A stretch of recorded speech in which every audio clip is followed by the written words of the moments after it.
All right, y'all, welcome to the Scott Horton Show. I am the director of the Libertarian Institute, editorial director of antiwar.com, author of the book Fool's Errand, Time to End the War in Afghanistan, and I've recorded more than 5,000 interviews going back to 2003, all of which are available at scotthorton.org. You can also sign up for the podcast feed. The full archive is also available at youtube.com/Scott Horton Show. All right, you guys on the line. I've got Ramzy Baroud from Palestine Chronicle. And, of course, his latest book is These Chains Will Be Broken, Palestinian Stories of Struggle and Defiance in Israeli Prisons. And we republish almost all of what he writes at antiwar.com. Welcome back to the show. How you doing, Ramzy? I'm doing great, Scott. How are you? I'm doing great. So the bad news is we're wrapping up another generation of the occupation of the people of Palestine. And not too much has changed for the better in the last little bit here. But I thought I'd give you a chance to plead your people's case. Let the Americans, as many of them listen to this show anyway, know what it is that's going on there. What's the injustice all about, and what can be done about it? If it's okay, could we start? And oh, by the way, let me say here first of all, there are really great pieces we're going to talk about here in a minute. Moving past apartheid. One state is not ideal justice, but it is just and possible. And this great one about the history of the first Intifada that broke out in the late 80s when the people rose. And long live the dead peace process. It's all one big topic. But could we start real quick? I was interviewed recently by some guys, and they said, I really don't know much about Israel-Palestine other than the Palestinians are real bad guys and they never cooperate and they no peace partner and just can't, But other than that, I don't know much about it. And I just thought, I'm not picking on this guy, but I'm just saying that's, pretty typical and representative of what the American people think about this. Don't know much about it, but what I do know is it's all the Palestinians' fault, if there is such a thing. So what would be maybe your just a couple of minute, short version of the history of, post-World War II, who's occupying who over there, and why should anybody in Texas care? Absolutely. Well, I mean, the history of this is not just the history of what actually has taken place, but it's also the history of the misinformation and the bias that accompanied this situation that would let someone, an intelligent, an intellectual person somewhere, assume that the victim is actually the aggressor. And it is this thing that we have been trying to unpack and to deal with as Palestinians all of our lives because of this amount of misinformation. And of course, there are reasons behind it, and we can talk about it later. The story of Palestine began in the late 19th century when the Zionist movement began kind of thinking about creating a home for the Jewish people. And that very idea of a home for the Jewish people. Now, two things to keep in mind. Number one, that was 50 years before the Holocaust has taken place, or even more, right? So why would, at that point in history, somewhere in Europe, would the Jews as a political entity under the budding movement, Zionist movement of Herzl, why would they come with this notion that we need to get the Jews the heck out of Europe and give them a home somewhere else? That is actually grounded in anti-Semitism. And you would say, well, the Jews felt that way because they were victims of anti-Semitism. Why did Europe help them? Why did Britain promise them in 1917 to actually give them that Jewish homeland? And the reason behind that is because the Europeans themselves at the time were also quite anti-Semitic, and they wanted to deal with what they called the Jewish question. Let's get them out, let's dump them somewhere, and so forth. Well, that dumping in that somewhere happened in a place that had absolutely nothing to do with the situation. It was Palestine. And Palestine was chosen because of its historic and spiritual significance, on one hand, but also its strategic location. It is the center of the so-called ancient world between Africa, Asia, and Europe. It's kind of the gate to civilizations. And that was really essential for the British because they also wanted to implant a Zionist state there and to be able to control that region from that particular headquarters. So Israel becomes the headquarters of Western colonialism in the region. And they eventually got what they wanted in 1948, but they got it at the expense of my grandparents and a million Palestinian who were basically taken out and completely just ethnically cleansed from Palestine, which was accompanied with the destruction of almost the entirety of Palestine. Over 480 towns and villages were just eradicated, and people were just pushed out. Now, that was the original sin when Palestinians became refugees in 1948. When we Palestinians insist on the what we call what the international community call the right of return for Palestinian refugees, we are not being overly sentimental. We're not being silly. We're not being unrealistic. We are actually fully grasping the nature of this conflict, and we are saying we have to address the issue of refugees in order for us to have any sense of justice to this issue that reeks with injustice and from the very, very beginning. Everything that happened since 1948 until today, all the wars, the war of 1967, where Israel occupied the rest of historic Palestine, the intifadas, the popular uprisings of Palestinians that took place in 1987 and the year 2000, the wars on Gaza that were led by Israel against this tiny little region in southern Palestine to crush the resistance there. Everything else was a consequence of that original situation that was never addressed in 1948. Mhm. Currently, Israel is an apartheid state, meaning that after they got rid of most of the population, like myself, over 5 million Palestinians are actually living outside Palestine, and most of us are descendants of refugees, and we can't go back. Who can go back to Israel? You know, air quotes, going back are Israel are Jews who want to claim some kind of a nationality in Israel. They can go back anywhere in the world as long as they are able to prove that they have Jewish lineage through their mother blood. I mean, as bizarre as this may appear or sound, it really is true. While Palestinians who were born and raised in Palestine, like myself, are not allowed to go back. And currently, Palestinians are fighting for a semblance of justice in that land. They are living behind walls, they are fenced off in various parts of the West Bank, they are living under siege in Gaza and so forth. And the struggle continues because none of the Palestinian demands for justice, for freedom were met, and none of international resolutions that passed by the United Nations to address the injustices have ever been respected. Sadly, the United States is the biggest supporter of Israel. If you took American money, political support, and validation and defense of Israel at every turn, including the massive military budget that we give Israel every year, Israel would have eventually crumbled under international pressure.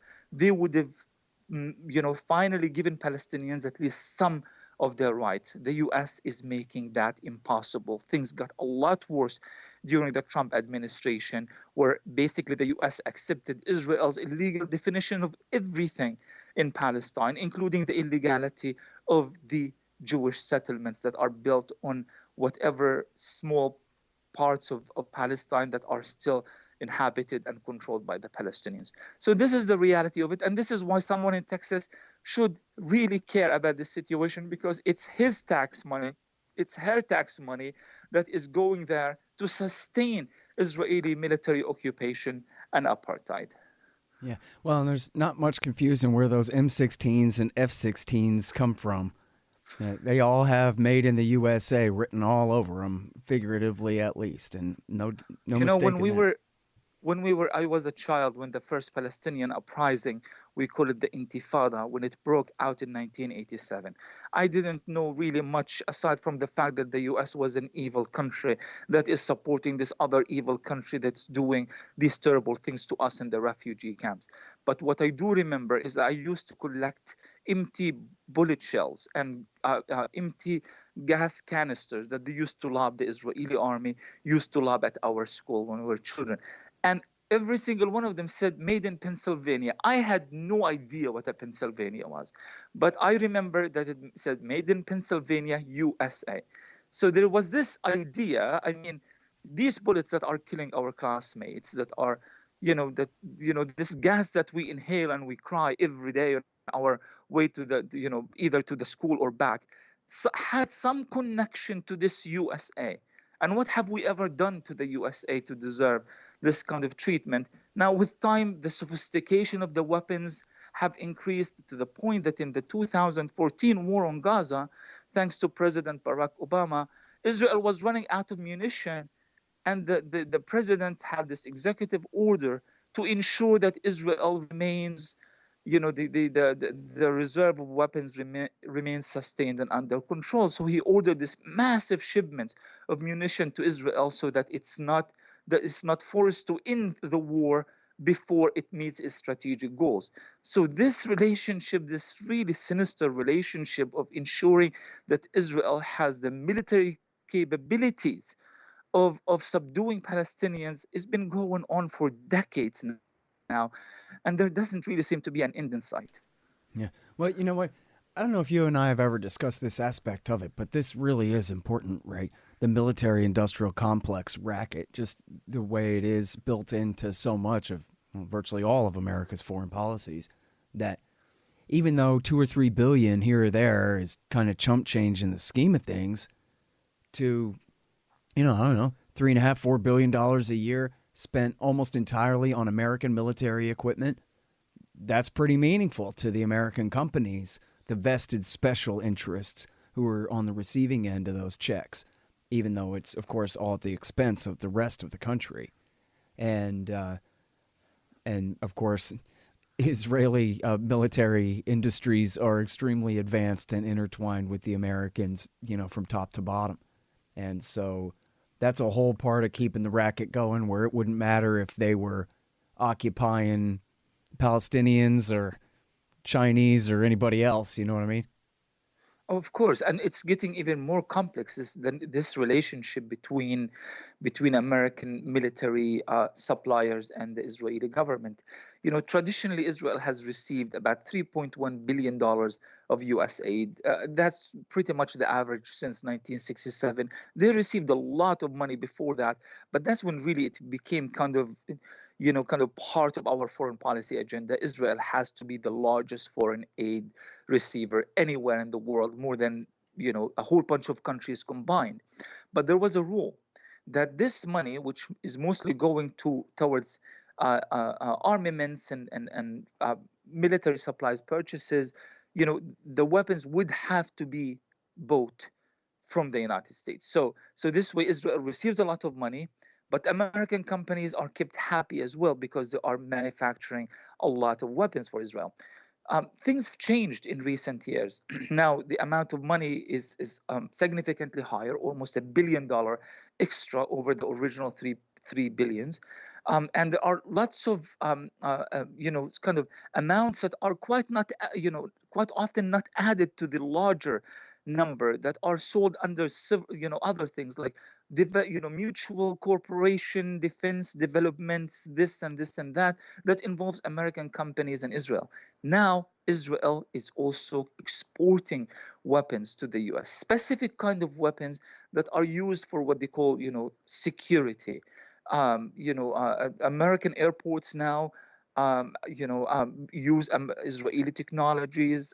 Israeli technology is being used for surveillance, throughout the United States and also at the U.S.-Mexico border. And an Israeli company was one of the main companies that were accepted. Their bid was accepted to build the Trump wall around, separating the U.S. Mexico. So things have changed, and now Israel is number 7 worldwide of being a weapons exporter. So those who imported weapons and used them against children are now exporting weapons to many, many countries around the world. And by the way, politically, that is complicating the lives of Palestinians as well. I was in Africa, just a couple of months before the pandemic started, and it was very sad going to these countries and seeing Israeli weapons, Israeli technology being, dispatched and used by, African dictators in Kenya and in other parts of Africa. And it was really quite disheartening because these countries have traditionally been on the side of the Palestinians, but now they are either becoming quiet or actually taking Israeli sides and voting in favor of Israel at the United Nations, like the Cameroon, for example, because of the massive Israeli weapons that are being shipped to Cameroon. So this is not just about Israel receiving American weapons. Now Israel has developed its own technology based on the American funds, and they are selling, weapons throughout the world. In the latest conflict between Armenia and Nagorno-Karabakh, 55% of all weapons were Israeli that were used by Azerbaijan. So this should give an idea that you basically created a monster here. This is not about a small nation that is so beleaguered against these crazy Arabs and they were, trying to defend itself. We are talking about creating a monster, and the monster is lashing out, and it's present everywhere in the world at the moment. Hey, y'all, let me tell you about the Libertarian Institute's latest book, What Social Animals Owe to Each Other, by our executive editor, the great Sheldon Richman. For decades, Richman has been explaining libertarianism to the left from the left. He makes a strong case that any honest liberal, progressive, or leftist actually should be libertarians, since in fact it is freedom itself that provides what y'all want. Richman argues the case for liberty and peace, the human spirit and social cooperation, for true liberalism, libertarianism, against the corrupt forces of statism, corporatism, and violence. What Social Animals Owe to Each Other by Sheldon Richman. Now available at libertarianinstitute.org/books. Hey guys, Scott Horton here for Mike Swanson's great book, The War State.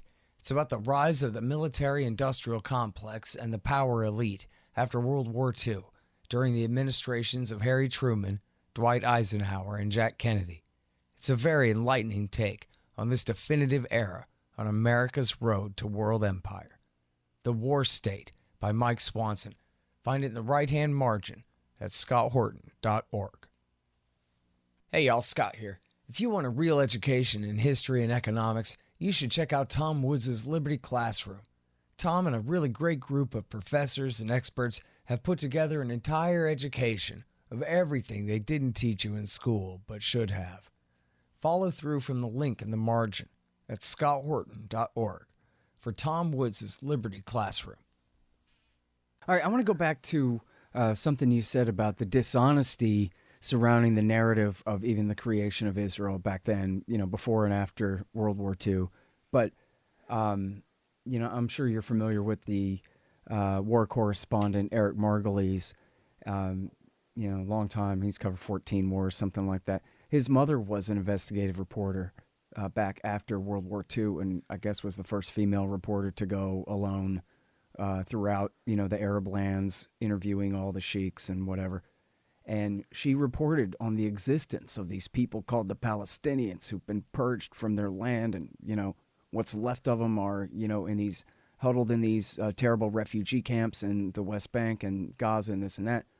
And how they threatened to murder her, and they threatened to murder young Eric, who was a boy at the time, because that was a huge cover-up. There were no such thing as Palestinians. This was a land without people, for a people without land. Imagine that. We learned in Sunday school our whole lives about how, the eastern seaboard of the Mediterranean there, or, the eastern shore of the Mediterranean Sea there, it's been settled for thousands of years.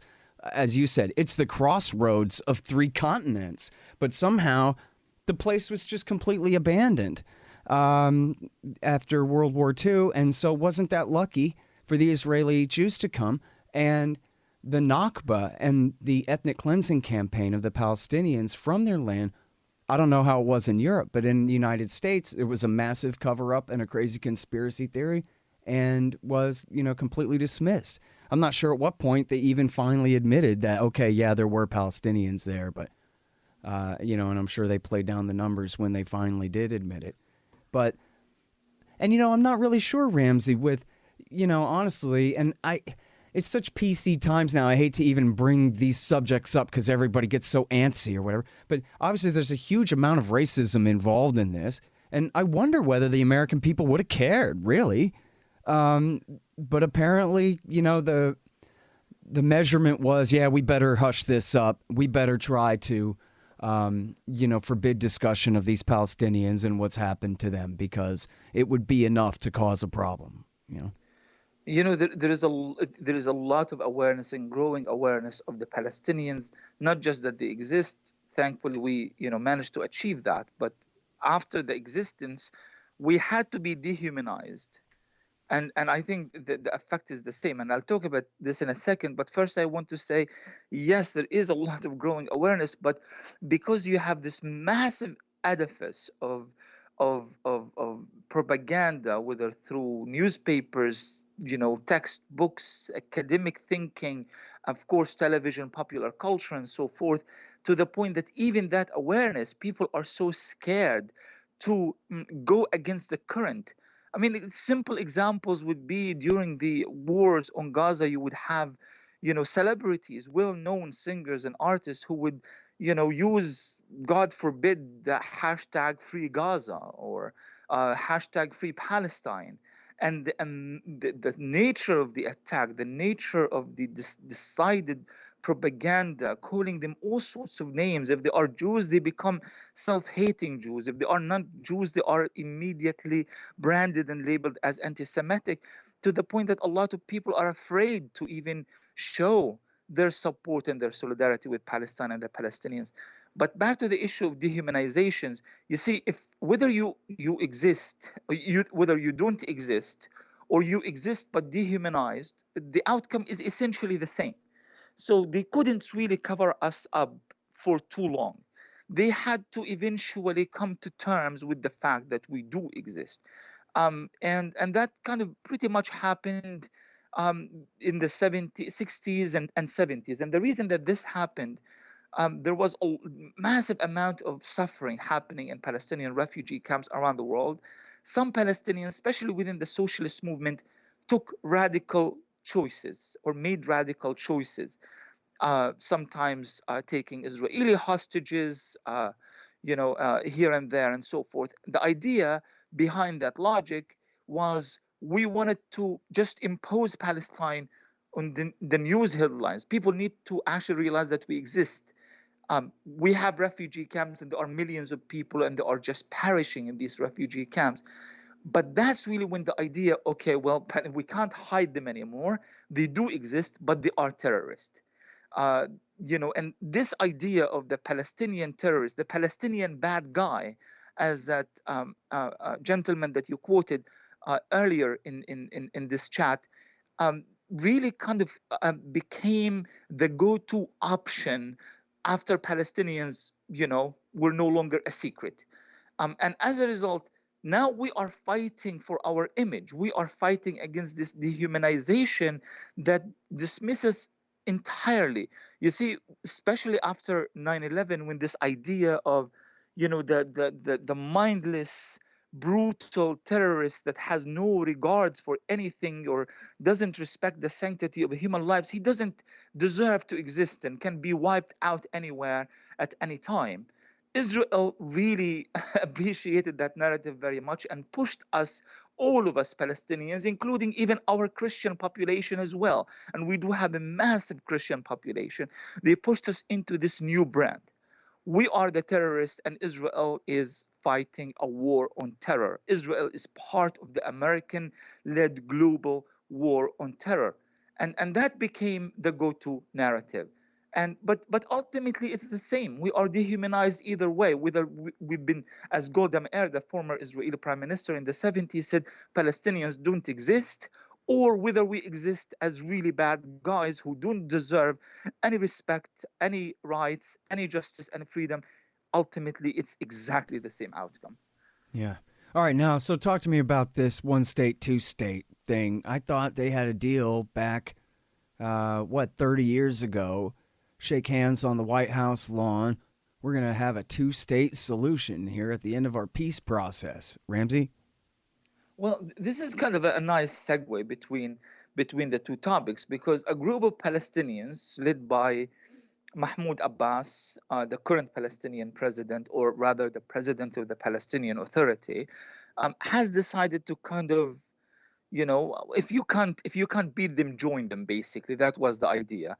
We can't defeat Israel. We can't defeat American support for Israel and so forth. So let's kind of join that kind of, that camp in the Middle East. We become one of the so-called moderates.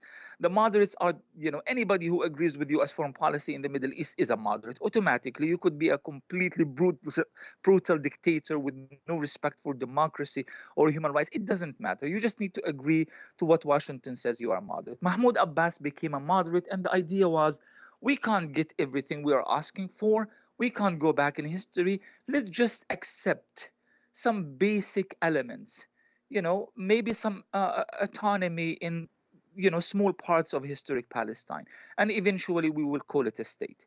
Well, they've been played really well. I mean, for many years, the whole charade started in the early 1990s, and now it's 2020, almost the end of the year, nearly 4 decades.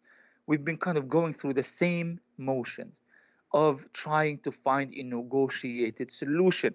Now, if you listen to this in the news, it sounds really good. What's the problem with negotiated solution? What is your alternative? Violence, killing? Of course, this is not going to work. So naturally, a new narrative was built in the media, in which and of course, the language of this narrative was created by Washington itself, was catered to entirely by American foreign policy calculations, that basically created this new lexicons of the peace process, the land for peace, negotiated solution, painful compromises for peace, and so forth and so on.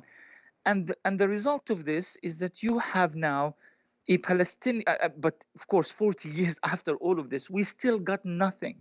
Not only we don't have anything to show for 40 years of so-called negotiations, we've actually lost a lot more. The illegal Jewish settlements in the West Banks have tripled in size. The population of Israelis who come and take over Palestinian lands and live in the West Bank permanently have tripled in the last 40 years. The city of Jerusalem, that was at least Israel accepted at one point, not that it's occupied, or at least half of it, East Jerusalem, eventually they accepted that it is contested. Now it's not even contested anymore. It's the undivided eternal capital of Israel. And now an American embassy has been moved from Tel Aviv to Jerusalem to confirm this fact in violations of international law. So 40 years after all of this, we have nothing to show for. We lost pretty much everything. And our Palestinian leadership, that is, by the way, not democratically elected, is still hanging on the hope that maybe Biden is going to take us back to that old language so that we can sustain the status quo a lot longer. And the question is, why are Palestinians doing this? Why are they shooting themselves in the foot? They know they are not going to get anything out of this. Why would they do it now when Israel is more right wing than ever? Well, that's the sad fact. They are getting paid, and handsomely so. The Palestinian Authority, which only represents a small class of Palestinians, does not speak on behalf of the vast majority of people in Palestine, have been receiving a lot of money from the US and what they call the donor countries, which include Japan, the European Union, the Saudis, and so forth and so on. So that money has been paid in exchange for their silence. While the ordinary Palestinian is suffering, Israel is more apartheid than ever, the military occupation is more entrenched than ever, and so forth. Now, we can sustain this charade a little bit longer, but for what purpose? Why can't we just face the fact? The fact is, there is a piece of land that exists between the River Jordan and the Mediterranean Sea. We all know that, and most of us are actually living there, but we are not living there as equals. We are not living there as equals. We are living in an apartheid, racist state, and we need to change that. We don't want, as Malcolm X at one point used to say, we don't want segregation from the white man, we want separation from the white man. That was during the height of the civil rights movements. Eventually, it was understood that any peaceful solution to the racial divides and conflicts in this country is not separation, but rather an integration between societies when people are treated equal. The exact same scenario was repeated in South Africa when the apartheid regime collapsed, and finally people, at least from a political point of view, are treated as equal citizens. This is what Palestinians, this is what we should have in Palestine, and this is what the Palestinian people are increasingly fighting for.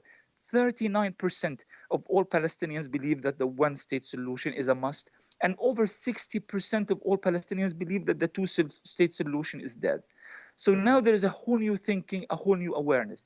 We can either chase after the two-state mirage and the peace process that we know did not get us anything, or we can start exploring new language, new thinking in order for us to coexist in one new reality. Now, I did mention in the article that this is not a perfect justice, because for a perfect justice to be achieved, we have to go back in time. My grandparents and my parents and millions of my people who died in exile, died in refugee camps, lost everything, died without their dignity, without their human rights. How do I rectify that? How do I go back in time and rectify that? Justice cannot, there's no just solution to what has happened, has befallen our nation for over 70 years. There is no illusions about this. But just because there is no perfect justice, it doesn't mean that we need to carry on endlessly in exploring unjust means because we don't want to face the fact. The fact is there can never be a semblance of justice without people existing as equals in that land. Mm. All right, now, so this is really the hang up, and what a great public relations invention this two-state solution is. But your point is that it is impossible to have a two-state solution now. I guess, you could say, you could draw the line at some point, but geez, even if you look at the advancements, that two major advancements of the Israeli side of this that have happened in the Trump years, where they moved the embassy to Jerusalem, which is really putting an American stamp on Jerusalem, the entire unified city, as being an Israeli city, and precluding the idea that it could then be a capital for a Palestinian state. And then also recognizing the quote-unquote legality of the settlements. I mean, that's pretty much game over. I don't know if Joe Biden will reverse that, but I pretty much doubt it. He was the worst Zionist in D.C. until Donald Trump got there.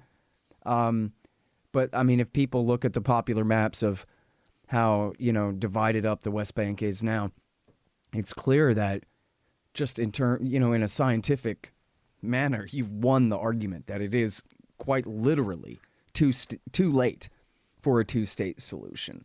In fact, even I've heard it mentioned about the essential civil war that would break out within Israel if they really tried to remove those settlers from the West Bank to let the Palestinians have it. It's just too much already. It's already done.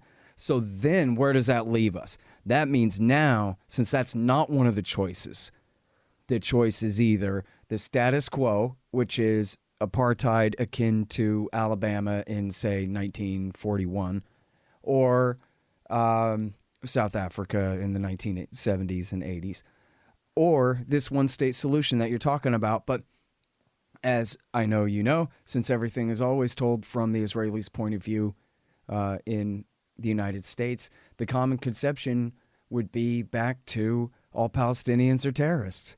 And if we tear down those gates and tear down those fences and tear down those walls, you're saying we should just let Hamas and their Qassam Brigade or whatever it's called just run wild inside Israel, and every Palestinian will get to go and try to demand his grandmother's house back, and it'll be bedlam and chaos, and the poor Israelis will be besieged by Arab violence, and there won't be integration, just, another worse war, and Israel will be destroyed. And so, I heard him talk about this a couple of weeks ago, where Ilhan Omar, I think, or Rashida Tlaib had said, on Twitter, of course, something about from the river to the sea, all of Palestine will be free. And someone said, that's anti-Semitic, because everybody knows that if everyone between the river and the sea is free, then that will mean the destruction of the chauvinist Israeli Jewish state. And so what you're asking is not just equal rights for me too, please, but to take away everything that they have. Ramzy, what about that? Well, that's the thing. I mean, Israel has pushed itself into an impossible situation, and it's all of its own doing. So if we try to think about this, I often present this argument from a Palestinian point of view.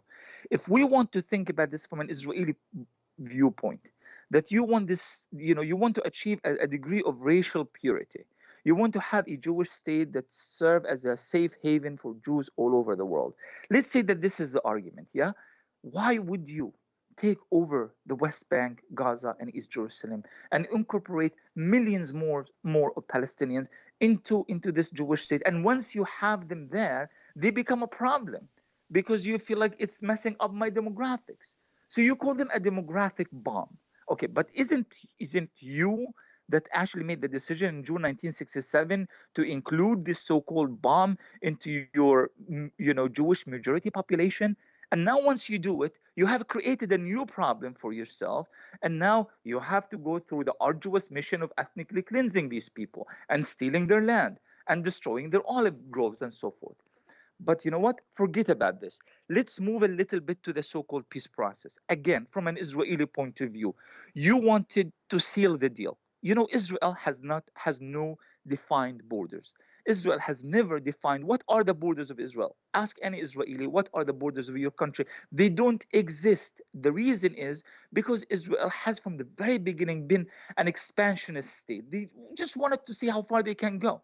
And at one point, they did take over all of Sinai, and they took the Jordan Valley, and they, took, and now they still have massive amount of land that they have taken from the Syrians, the Syrian Golan Heights, which, by the way, have been accepted by the US to be legitimate Israeli territories. Mm-hmm. They are still in occupation of parts of Lebanon called the Shibha farms and so forth. So you are expanding your boundaries, you are including large portions of Arab populations, whether Palestinians or non-Palestinians, and you are complaining about the demographic bombs.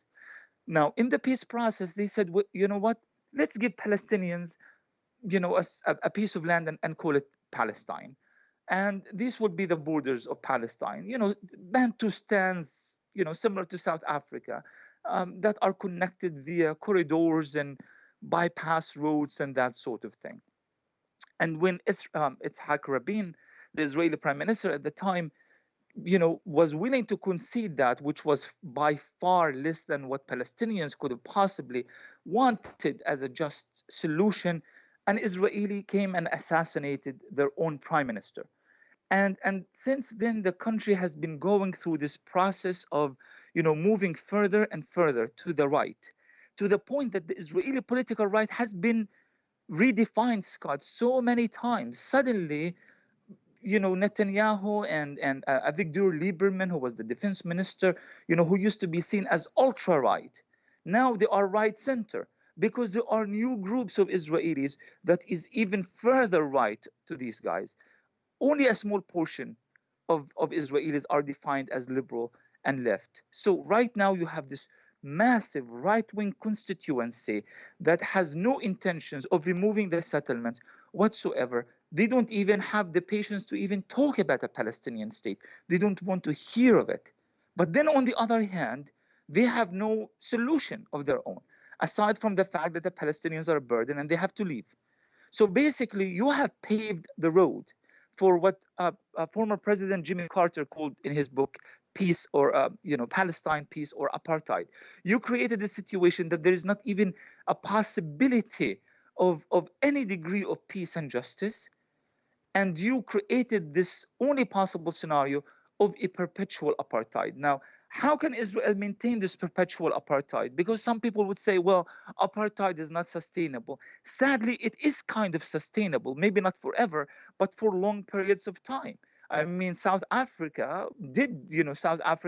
apartheid regime did manage to, sustain apartheid for decades, and prior to that, hundreds of years of British Dutch colonialism. It's not totally impossible, but in the longer you have to sustain this is depends on the nature of the propaganda. And this is why the propaganda war and the cultural war is now at its greatest degrees, unprecedented in history of this conflict. Is the nature of the propaganda underway. Palestinians would have to be dehumanized beyond belief. Even the likes of Mahmoud Abbas and the so-called moderates would have to be dehumanized, because if Palestinians are given a platform, a voice, any sympathy anywhere in the world, it means that Israel would have to contend with the fact that it's failing to provide a paradigm for peace. Mm-hmm. Now, Israel did something very, very clever, normalizing with the Arabs.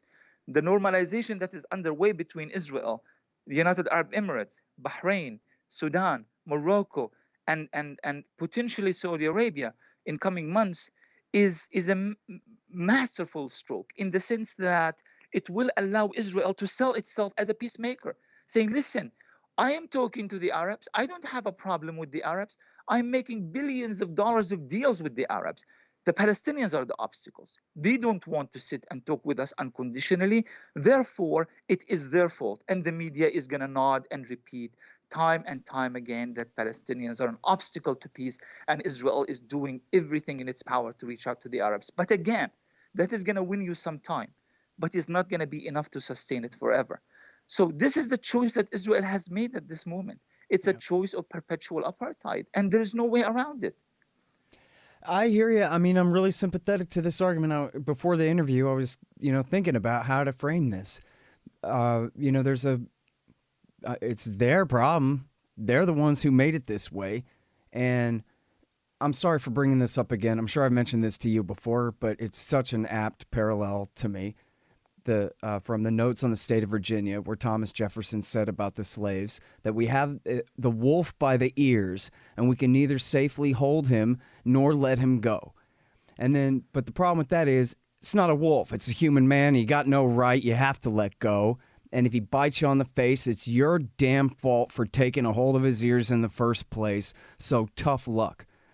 And that's kind of how I feel about it. But still, though, back to the meat of the question, if there was some Israeli de Klerk who said, no, we can't go on like this, and we have to integrate, we have to make a one state, Israel-Palestine, or whatever you want to call it now, and have equal rights for all citizens between the river and the sea, it wouldn't be easy, right? It would be a real problem, and there is right now at least some reason. I'm sure it's hysterical far beyond reason, but there's some reason for Israeli Jews to be afraid of what would happen when these people, do come for their grandma's old house. Absolutely, but let me just and I guess the rub is then that's why they absolutely refuse, right? Because they're terrified that that they would have to give up so much of what they've taken. Absolutely, but let's think about it in a kind of a more rational way based on historical experiences. If there is a one-state solution, and there's no other way, it has to be. It will only happen based on a very intricate and clear understanding, and it's going to be based on on international law. By the way, I interviewed perhaps the greatest expert on international law in the world today regarding Palestine and Israel, Professor Richard Falk, who was the UN envoy to the Middle East as a human rights coordinator, and for about 7 years. And I asked him, pointedly, I said, does the one state solution violate international law? He said, no. The two-state or the one state is, he said, as long as it doesn't negate the spirit of the law, of international law, it doesn't violate it. So as far as that is concerned, one state solution can be completely streamlined within international boundaries, within the boundaries of international law, which means that the UN and other international institutions can be part of that process. It would be a transition. It's not going to okay, open the borders, let the settler hordes, from the West Bank go to, and to Gaza and let the Gazans come running, with their torches and forks. It doesn't work that way. And it never has worked that way. I mean, this is exactly the same argument they've made in other parts of the world, especially in South Africa, when the assumption was the blacks are going to run amok and they are going to start burning homes and stuff. It was a very peaceful transition. Nothing happened. Number two, why should it be why should the onus be on the occupied and the oppressed to assure the oppressor and the occupier regarding their own security? I mean, Only this is because just it's their also only chance, not because it's fair. right. But there is also another dimension to this. Once you have a democratic elections in Palestine, Israel, this new state, new alliances will be formed. It would be it would be shocking to see how politics and politicians kind of find a way to actually survive that situation. I mean, just look at Israel right now. We already have an actual example, the joint list. What is the joint list? The joint list is a coalition between various Arab parties, some from the left, others from the center, right, that have unified in the last few elections in Israel in order for them to play an important role in forming a government coalition. They actually endorsed Benny Gantz, who ran against Israeli right-wing Prime Minister Benjamin Netanyahu, not because they have anything in common with Gantz. You see, Gantz has been promoting a war on Gaza, and Gantz has been saying terrible things about the Palestinians. But from a political point of view, they figured that Netanyahu is the worst case scenario, and it's much better to actually side with Gantz for now. Maybe in the future they will split from the government coalition. They will join a different coalition, more liberal, socialist, Israeli, Jewish coalition, and so forth. But sadly, Gantz refused to ally with them, and he rather to go back to the elections to the voting booth in order for him to avoid allying with the Palestinian Arabs. But the fact is, they are all Palestinians.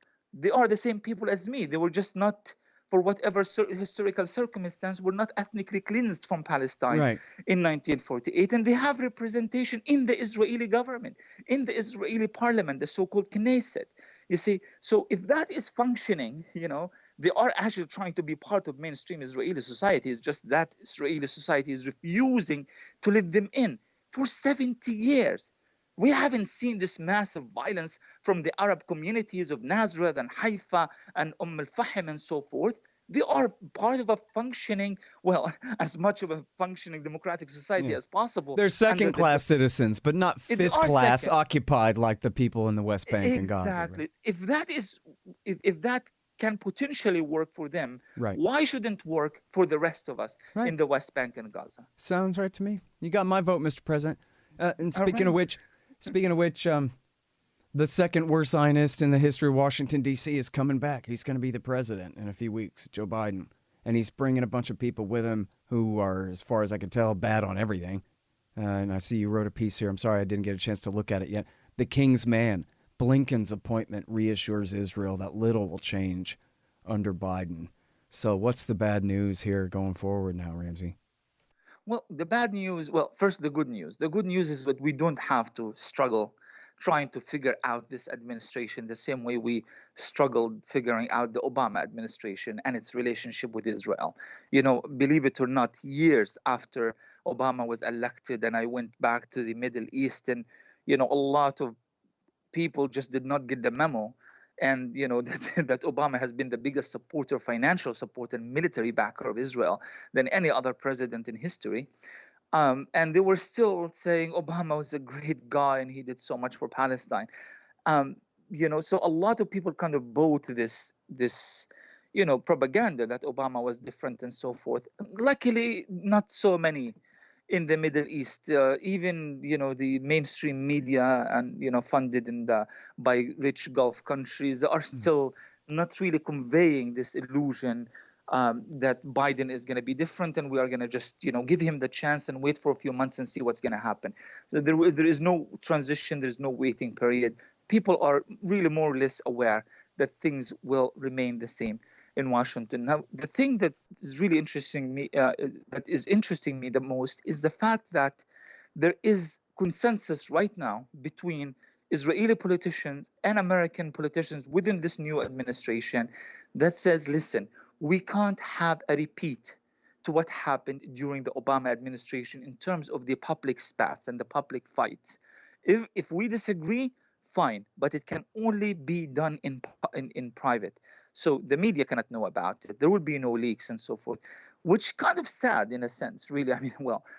In every sense, it is sad.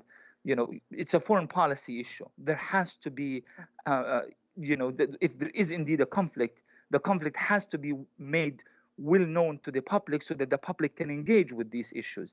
But no, from now on, we are told and open, and this is what I quoted in my article based on interviews conducted by the Israeli newspaper Haaretz, that if there's a disagreement, you, Scott, myself, no one else is going to even know about it. But that said, there will be no disagreement because we know Tony Blinken, he's a good friend of Israel. In fact, he was the only American foreign policy official during the Obama administration that actually Israel liked. They hated everybody else, right? They were, just pro-Obama and they did not like them, but they liked Blinken. So whenever there was an issue that needed to be smoothed out, Blinken was the man that was sent to sort it out, and he did. And now this man is going to be the Secretary of State of the United States, and one of his top foreign policy agenda is to make things right with Israel again. So there's really not much to expect in terms of good news from the U.S. regarding Palestine and Israel. It's a heck of a note to have to miss John Kerry, I'll tell you what. That's true, absolutely.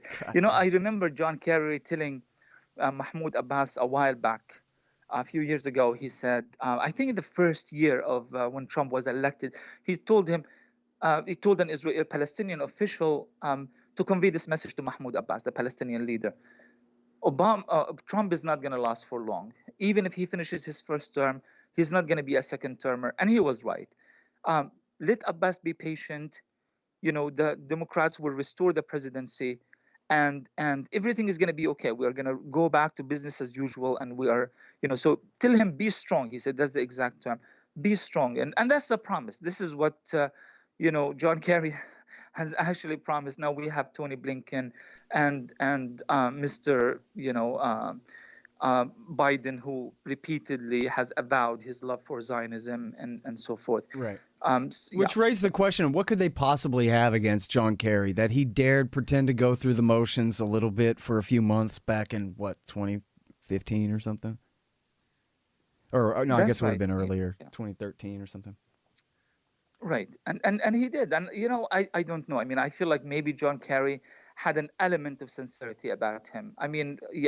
As you know what? It seems doubtful when you say it that way, I'm extremely cynical about U.S. foreign policy. Sometimes you just want to hang on any hope, however shady and non-convincing. But I felt like maybe in the statement he made, because it was a secret meeting that took place in London, it was later revealed and leaked to Israeli and Palestinian media. I thought maybe he was sincere. Maybe he really feels that there something good could come out of it. But he absolutely abhorred Netanyahu and the way that he conducted his relationship to the U.S. Because you see, there's been this long-standing argument, not just in U.S. foreign policy, but also within the intellectual community regarding U.S. foreign policy regarding Palestine and Israel. Who controls whom? Is it Israel that controls U.S. foreign policy, using its pro-Israel lobby in Washington, D.C., especially AIPAC and such? Or does the U.S. actually control its own foreign policy and it's using Israel as a client regime like Saudi Arabia or Egypt or Pakistan or whatever? What is the situation here? And I think some of these foreign policy officials, like John Kerry, must have been up to some rude awakening when he went to Washington, D.C., and he dealt with the Israelis, and he realized, wait a minute, they're not really behaving as if we are the great empire that's controlling the world. Right. They think their agenda trumps our agenda. And I really think that this is the main reason of disagreements between specific U.S. officials. Right, like it's personal. Right. Yeah, I think that's right. Exactly. There's the anecdote of when Bill Clinton first met with Netanyahu when he was sworn in to be prime minister the first time in 1996. and that when the meeting was over, Bill Clinton said to his staff, whoever it was, who the F does this guy think he is? Oh my God. Like, do you know what just happened in there? Who's the superpower and who's the client state? Exactly. And, you know, it's not often you hear me quote Bill Clinton approvingly, but I could just see how, I mean, what must have happened in there, right? Netanyahu going, look, Bill, here are your marching orders, you know? Just Exactly. He'd have had to have been pretty far out of line for Clinton to react that badly against it, you know? Right. Yeah. And you would think that Kerry would have got that when Netanyahu came and brought both chambers of Congress against the wishes of the most beloved, popular president of the United States, Barack Obama, and made his case against Iran to a cheering congressional crowd. Yeah. In which that stood in defiance of their own elected president. I mean, if you come from outer space at that particular moment, you just landed from Mars, and you went to the congressional chambers, and you saw Netanyahu giving a speech in eloquent American English to this massive crowds of elected American representatives, you would have thought that indeed it was Netanyahu who was the president of the United States. Yep. You know, not Obama. So I think it should really, I mean, the answer to that question, there's no dilemma anymore. We know who is at least in charge of making American foreign policy in the Middle East, specifically in Palestine. I think that question should have been resolved in people's minds by now. Yeah. Well, I know it ain't the American people, you know. All right. Well, listen, thank you so much for coming back on the show, Ramzy. It's always great to talk to you. I hope people will read your books. My father was a freedom fighter, Gaza's Untold Story. And, of course, the latest is These Chains Will Be Broken. And find all his great articles also at antiwar.com. Thanks very much again. Thank you for having me, Scott. Take care. The Scott Horton Show, Anti-War Radio, can be heard on KPFK 90.7 FM in L.A., APSradio.com, antiwar.com, scotthorton.org, and libertarianinstitute.org.